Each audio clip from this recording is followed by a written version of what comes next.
E aí Faraó nada, né? Não libertava, não sei o quê. Aí então Moisés volta lá no Faraó e fala, cara, é para libertar, é para libertar. Não vou. E aí então Deus manda as 10 pragas sobre o Egito, né? Primeiro transforma as águas do rio Nilo em sangue, né? E aí matou todos os animais, peixes, né? Deixando a água imprópria para consumo. O faraó não deixou ninguém sair. Aí depois Deus mandou um monte de rã para infestar o Egito, né? Entrou nas casas, nas camas dos egípcios, e o faraó não. Depois mandou uma infestação de piolho, né? A Bíblia diz, o pó da terra se transformou em piolhos, afligindo homens e animais. E o faraó, não vou libertar ninguém. Aí depois ele mandou uma nuvem de moscas, né, que infestaram as casas e o ar do Egito. E o faraó, não. Depois, a quinta, mandou a peste no gado, uma doença que matou todo o gado egípcio, só que poupou os animais dos hebreus. E o faraó nada. Aí úlceras, né, Deus mandou feridas dolorosas, afligiram os egípcios e seus animais, e o faraó irredutível. Aí a 7ª praga, chuva de granizo, né, uma tempestade destruiu colheitas, árvores, propriedades e nada do faraó deixar. Aí a 8ª praga, gafanhoto, um enxame de gafanhoto, devorou plantações, vegetação e tal. E o faraó nada. Nesse meio tempo, o faraó falava, pode, depois não, pode, depois não. Falava que sim para Moisés, depois voltava atrás. A 9ª, 3 dias de escuridão total que cobriram o Egito, né? Trevas. E a última, a 10ª e a última, foi a morte dos primogênitos, né? Quando Deus mandou um anjo da morte para matar todo filho mais velho de um egípcio, né? E aí Deus instruiu Moisés para falar para os hebreus, falando, eu vou mandar esse anjo aqui para matar os primogênitos dos egípcios, para que o anjo da morte não entre nas casas do meu povo, sacrifiquem um cordeiro, e peguem o sangue desse cordeiro e marquem as portas com o sangue, para que o anjo da morte passe por cima de suas casas, poupando seus primogênitos. Então, quando o anjo via uma marca de sangue assim na porta, no batente, assim, ele pulava, né? E não matava, porque ele via que lá morava o povo hebreu. E disso veio a Páscoa, né? E a Pessa em hebraico significa pular, né? Que é o anjo da morte que pulou a casa, poupou, né? A casa dos hebreus. Aí tem a instituição da Páscoa para lembrar esse momento, né? Quando os judeus nesse período de Páscoa não comem farinha, comem matzá, que parece uma bolachinha. Eu particularmente gosto, mas os judeus não gostam muito porque ele não tem muito gosto, né?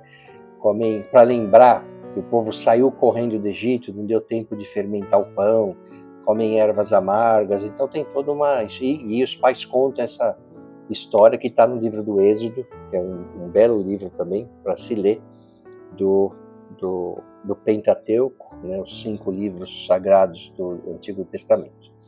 Muito bom. Aí, então, depois disso tudo, o povo do Egito já estava danado, né? Pressionando o faraó. E é interessante porque essas pragas, elas tinha a ver com o tipo de sofrimento que o povo hebreu sofria. Então, assim, quando Deus transforma a água do rio Nilo em sangue, relembrando os egípcios que eles matavam os hebreus e jogavam no rio, né? Então, água com sangue. As rãs significa o fato dos egípcios não conseguirem dormir pelas rãs, porque também os hebreus, os egípcios não deixavam os hebreus dormirem. Que mais? Moscas. Mosca era uma coisa... os egípcios odiavam as moscas. Tinha até uma história de que o faraó, quando ia comer, almoçar, ou jantar, enfim, ele levava 2 escravos, um para ficar abanando ele, para as moscas não chegar perto, e outro escravo que era besuntado com mel para atrair as moscas, né? Para nenhuma mosca ir no faraó. Então você tinha lá um escravo besuntado de mel que ficava atraindo as moscas. Você vê que era uma coisa bacana como eles tratavam os escravos, né? E o trevas, eu estou dando alguns exemplos, né? Significa o quê? Que o Egito, o sol era um deus, né? O sol tinha 3 nomes de Deus, quando estava nascendo, quando estava no ápice e quando estava no poente.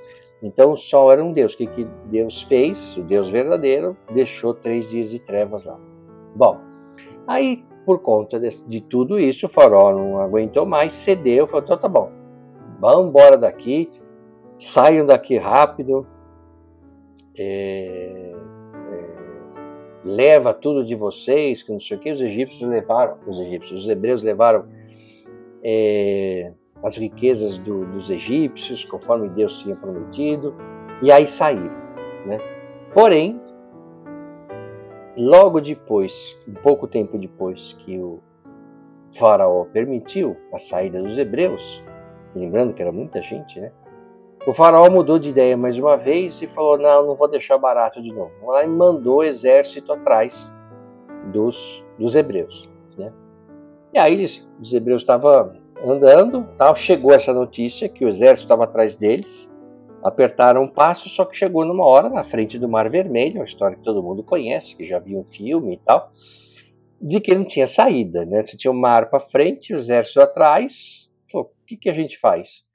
Aí, seguindo as instruções de Deus, Moisés ergueu o cajado e as águas do Mar Vermelho se dividiram, os hebreus passaram, né, uma terra seca, e aí quando os egípcios tentaram seguir, entraram nesse vão aí, as águas voltaram e afogou o exército e tal.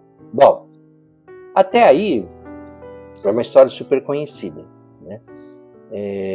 Depois que atravessaram, Moisés e o povo hebreu celebraram, né, sua libertação com um cântico de louvor a Deus. A Miriam, a irmã de Moisés, liderou as mulheres uma dança de celebração, pandeiros, cânticos de vitória. Até aí a história, né, a gente, bem ou mal, todo mundo conhece, mas a partir daí é uma história não tão conhecida, né, que é essa peregrinação no deserto.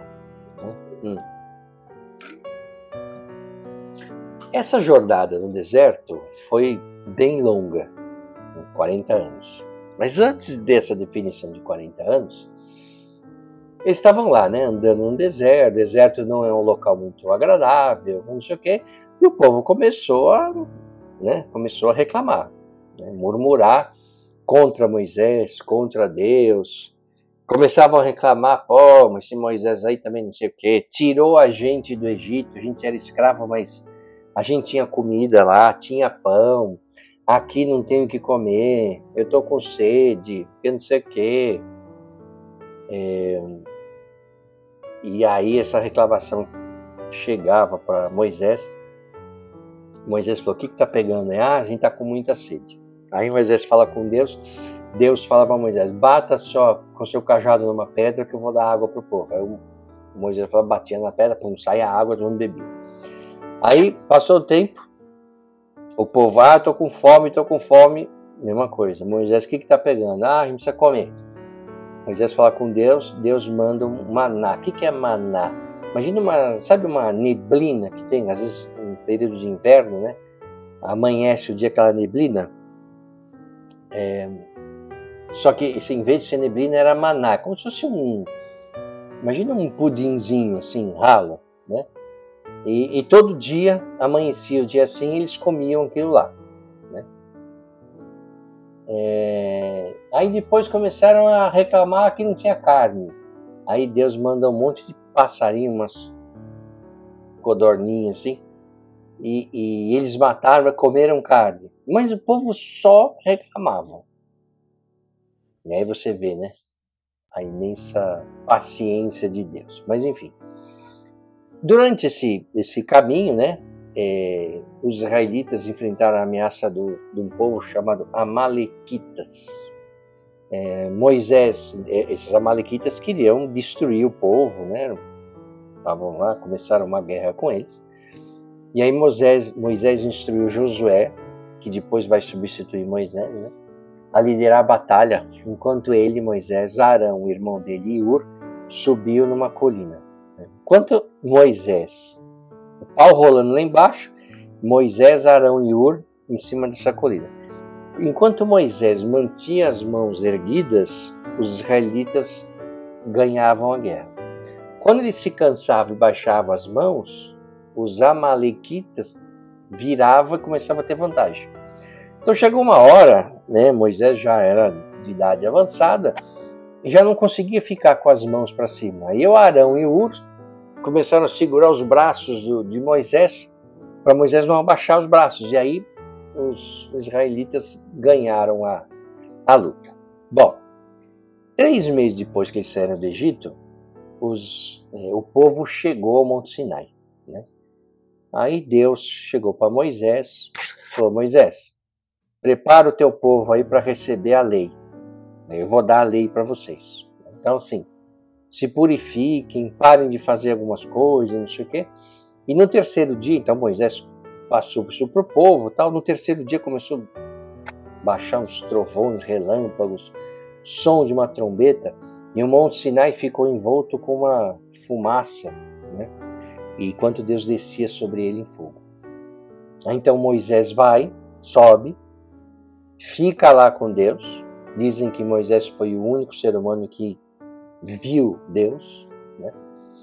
E ele recebe então os 10 mandamentos, né, que Moisés levou em tábuas de pedra, e Deus escreve os mandamentos nessas tábuas, que são, né, o primeiro que todo mundo sabe: não terás outros deuses diante de mim. Esse é o primeiro mandamento. O segundo: não farás para ti imagem esculpida, não tomarás o nome do Senhor teu Deus em vão. Quarto: lembra-te do dia de sábado para santificá-lo. Quinto: honra teu pai e tua mãe. Sexto: não matarás. 7: não adulterarás. 8: não furtarás. 9: não dirás falso testemunho contra o teu próximo. E 10: não cobiçarás. Muito bom. Além dos 10 mandamentos, Moisés recebeu instruções também detalhadas sobre várias leis civis, cerimoniais, morais. Não foram só os 10 mandamentos, entende? Ele recebeu muita orientação. Bem como também a construção do tabernáculo, que era um santuário móvel onde Deus habitaria entre seu povo. Porque Deus falou para Moisés: traz o povo para cá. E aí Moisés falou: Senhor, eles estão com medo, eles não querem vir não, estão com medo de você. Porque, irmão, como assim medo de Deus? Veja a situação, né? Então, qualquer coisa que fizesse errado, morria, né? Não podia fazer isso, aquilo, a pessoa estava com medo. Aí Deus falou: não, então ok, então beleza, constrói para mim uma tenda lá que eu vou ficar no meio do povo, que é o tabernáculo, né? Muito bom. A gente acha, né, que Moisés subiu no morro, ficou lá meia horinha, pegou as tábuas e desceu. Não, ele ficou 40 dias, então de novo o número 40. Né? Ele ficou 40 dias lá. Então uma nuvem em volta, tal, ninguém via o que estava acontecendo, 40 dias. Depois desses 40 dias, né, Moisés põe as tabuinhas debaixo do braço e desce, né? Aí está descendo para encontrar o povo, ele começa a ouvir de longe uma música, uma festança, uma rave rolando assim. Quando ele chega lá, ele fala: o que está rolando aqui? Lembrando, o primeiro mandamento: não terás outros deuses diante de mim. O que eles fizeram? Então Moisés foi para o morro, falou para o irmão dele: ó, toma conta do povo aí que eu vou lá falar com Deus para pegar as regras, não sei o que, tarará. E o Arão falou: pode deixar, mano, então tá tranquilo, vai lá. Quando voltou, o Arão, o irmão dele, e os coordenadores lá do grupo, pegaram, fizeram um bezerro de ouro, pegaram o ouro que tinham trazido do Egito, fizeram um bezerro de ouro, né, para adorar. E pior, ainda falavam: esses são teus deuses, ó Israel, que te tiraram da terra do Egito. Esse bezerro aí. Alguns dizem que tem a ver com um deus egípcio, da fartura, mas enfim, não importa. Quando Moisés viu isso, ele ficou irado. Ficou, mas assim, muito bravo, muito. Ele ficou tão bravo que ele pegou as tábuas da lei que Deus tinha acabado de escrever, jogou no chão e quebrou, né? E deu um esparramo nas pessoas, pegou o bezerro de ouro, destruiu o bezerro de ouro, transformou ele em pó de ouro, jogou na água e fez as pessoas beberem, né? Mas ele estava revoltado. Bom, ele voltou para falar com Deus. Deus então ficou furioso, né? Imagina só, foi lá, libertou o povo, não sei o que, dá de comer, dá de beber, não sei o que. Não era hotel 5 estrelas, mas enfim. E o povo faz isso, né? E aí Deus falou: não, chega, eu vou destruir esse povo todo. Falou: Moisés, eu vou te poupar e nós vamos fazer um novo povo aqui com teus descendentes, não sei o que e tal. E aí Moisés começou a ponderar, falou: olha, Senhor, não faz isso, poupe eles, não sei o que. Por conta da intersecção de Moisés com Deus, que Deus poupou os israelitas, falou: não, tá bom, tudo bem.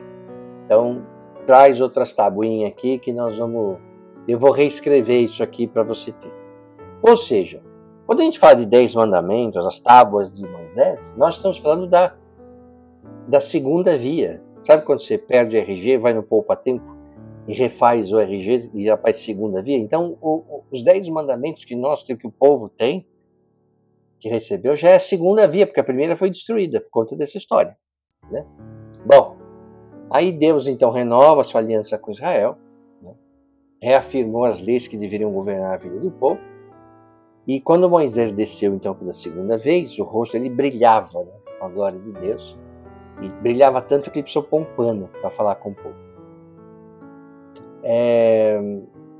Quando os israelitas, e por conta disso, dessa infidelidade também, foi que Deus então sentenciou o povo a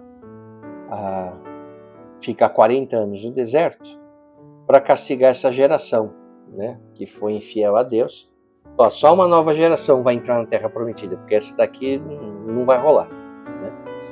Então, quando os israelitas chegaram à fronteira de Canaã, Moisés enviou 12 espiões, um de cada tribo. Lembra das 12 tribos de Israel? Se você vai lá no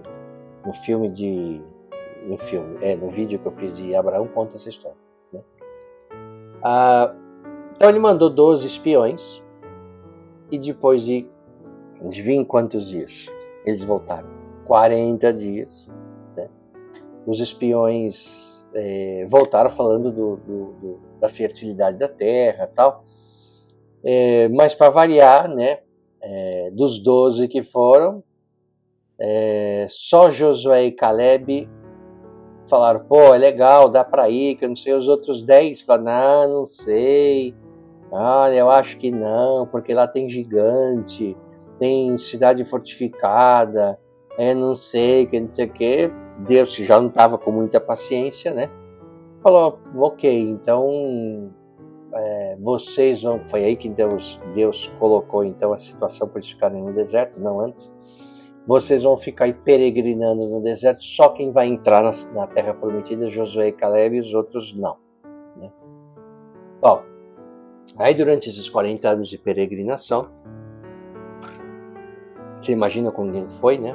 Várias rebeliões contra a liderança de Moisés, do irmão dele, Arão, a revolta de Corá, Datã, Abirão, São várias, tá? Não vou trazer aqui a história, porque como eu falei, o vídeo já está ficando longo demais. São histórias bem legais, mas não dá para trazer tudo, né?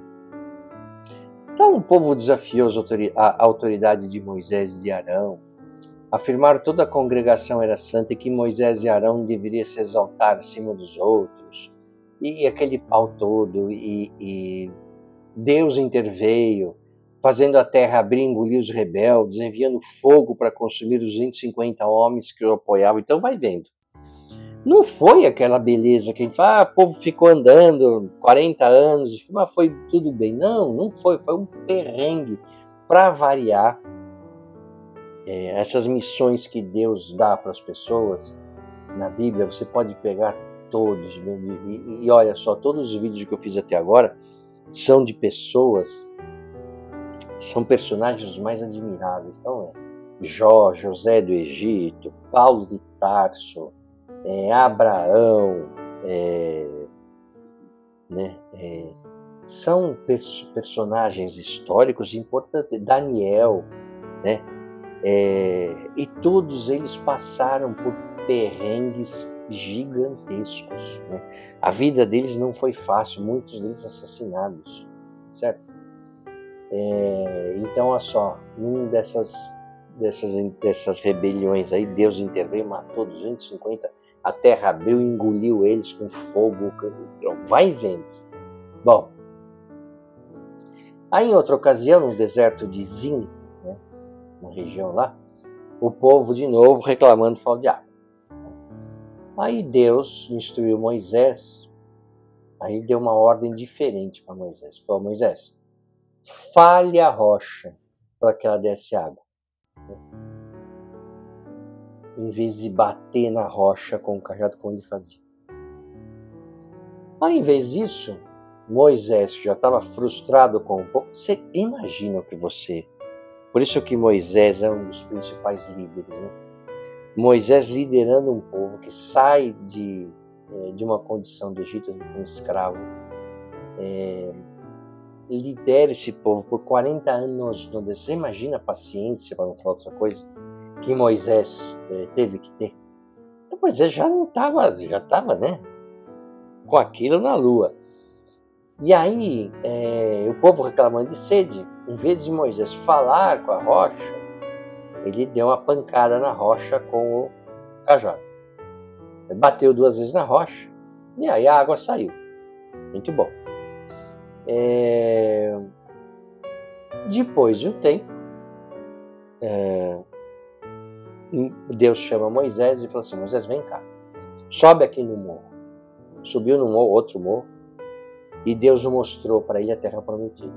Ó, tá aqui, ó, tá vendo? Tá aqui o rio, a montanha, não sei o que, tá, sei. Mas aí Deus fala para Moisés: só que você só vai admirar aqui de longe, você não vai entrar na terra prometida.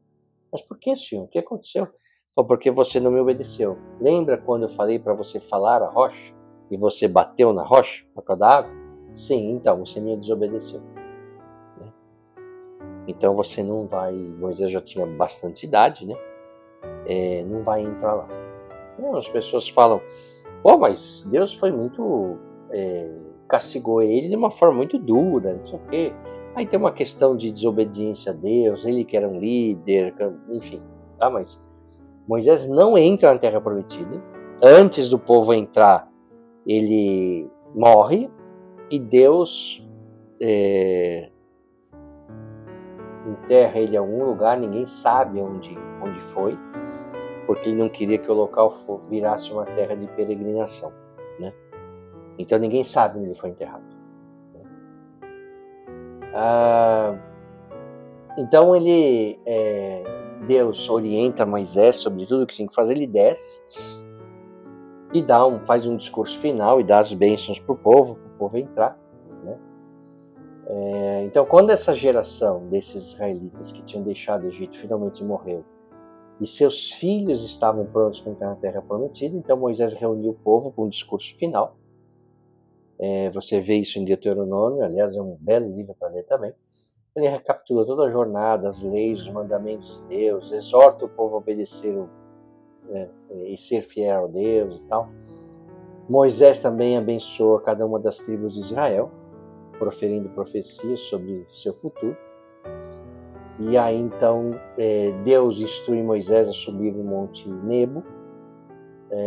Moisés já estava aí com 120 anos, né? Então depois que ele, como eu falei, contemplou de novo toda a terra, não sei o que, Moisés morre e sepulta ele num vale em Moabe, mas ninguém, como eu falei, ninguém sabe onde que é.